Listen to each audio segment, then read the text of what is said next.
After covering the high-level theories of security, it's time to get our hands dirty inside the operating system.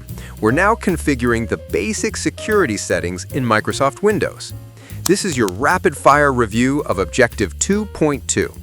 First, the built-in defenses. Microsoft Defender Antivirus is your front line, enabled by default. You manage it in the Windows Security app, where you can activate or deactivate real-time protection and, most importantly, manually update the virus definitions or signatures to protect against the latest threats. Paired with this is the Windows Firewall, which you can activate or deactivate to control network traffic. You can configure port security to open or close specific ports and set application security rules to allow or deny internet access for specific programs. Next, user access. Windows has local accounts and cloud-synced Microsoft accounts. Within these, you have account types: administrator with full control and the standard account for daily work. You should always use a standard account and only elevate your privileges when necessary. Windows offers many modern login options beyond a password, including a PIN, fingerprint, or facial recognition via Windows Hello.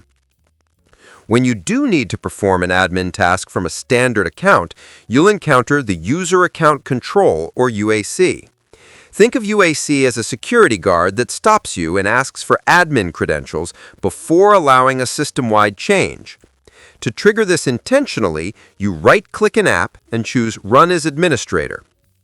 File access is governed by two sets of rules: NTFS and Share Permissions. NTFS permissions are applied locally to the file or folder. Share permissions are only applied when accessing that file over the network. The golden rule is the most restrictive permission wins. If NTFS gives you full control, but the share permission only allows read, you only get read access over the network. Permissions also have inheritance, flowing from a parent folder to its children, but an explicit permission set on a file will always override an inherited one. For data protection, we use encryption. BitLocker is a full disk encryption tool that scrambles the entire operating system volume. If the drive is stolen, the data is unreadable. BitLocker To Go extends this protection to removable USB drives. For more granular control, you can use Encrypting File System, or EFS, which encrypts individual files and folders, tying them directly to your user account credentials. Finally, in a corporate environment, all of this is managed by Active Directory, the master key registry for the entire network. A computer must first join the domain to be managed. Inside AD, we use organizational units, or OUs, to group users and computers, like different departments in a building. This is crucial because we apply group policy to these OUs. Group policy is how we enforce settings across the network, like assigning login scripts, creating private home folders for users, or using folder redirection to automatically back up a user's desktop and documents to a server.